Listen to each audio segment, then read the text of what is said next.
ಜನಸೇವೆಯ ಕಾಟ್ಯದೊಂದಿಗೆ ದೇವನನ್ನು ಕಾಣಬೇಕೆಂದು ಅವನ ತಪಸ್ಸಾಧನೆಯೂ ನಡೆದಿತ್ತು.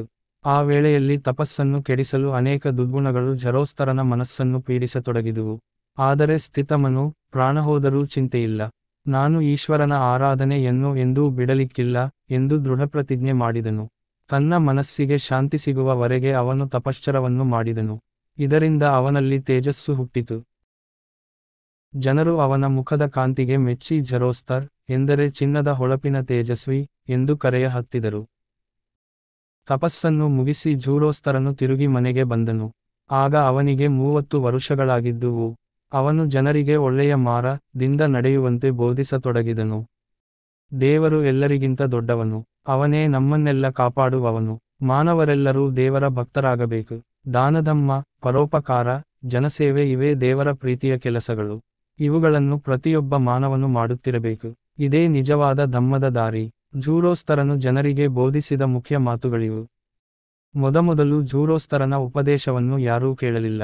ಆದರೂ ಆ ಧೀರಪುರುಷನು ತಾನು ಹಿಡಿದ ಕೆಲಸವನ್ನು ಬಿಡಲಿಲ್ಲ. ಕೊನೆಗೆ ಬಲ್ಟ್ ಪ್ರಾಂತದ ಅರಸನಾದ ವಿಸ್ತಾಸನು ಅವನನ್ನು ಕರೆಸಿಕೊಂಡು ಅವನ ಶಿಷ್ಯನಾದನು. ಅಂದಿನಿಂದ ಜೂರೋಸ್ತರನು ತನ್ನ ಹೊಸದರವನ್ನು ಹಬ್ಬಿಸಲು ಪ್ರಾರಂಭಿಸಿದನು. ಸುತ್ತುಮುತ್ತಲಿನ ಜನರೆಲ್ಲ ಆ ಹೊಸಧಮ್ಮವನ್ನು ಸ್ವೀಕರಿಸಿ ಆತನ ಅನುಯಾಯಿಗಳಾದರು. ಹೀಗೆ ಜನರಲ್ಲಿ ಸೇವಾಬುದ್ಧಿ ಪರೋಪಕಾರಗಳು ನೆಲೆಗೊಳ್ಳುವಂತೆ ಹೊಸಧಮ್ಮವನ್ನು ಬೋಧಿಸಿ ಜರೋಸ್ತರನು ಮಹಾತ್ಮನೆಂದು ಹೊಗಳಿಸಿಕೊಂಡನು. ಜೂರೋಸ್ತರನ ಉಪದೇಶಗಳನ್ನೆಲ್ಲ ಒಟ್ಟುಗೂಡಿಸಿ ಒಂದು ಗ್ರಂಥದಲ್ಲಿ ಬರೆದಿಟ್ಟಿದ್ದಾರೆ. ಅದರ ಹೆಸರು ಅವೆಸ್ತಾ ಎಂದಿದೆ. ಅದು ಪಾರಸೀ ಧಮ್ಮದ ಪವಿತ್ರ ಗ್ರಂಥವಾಗಿದೆ. ಮಹಾತ್ಮ ಜರೋಸ್ತರನ ತರುವಾಯ ಅವನ ಧಮ್ಮವು ಜಗತ್ತಿನ ಬೇರೆ ಬೇರೆ ಭಾಗಗಳಲ್ಲಿ ಹಬ್ಬಿತು.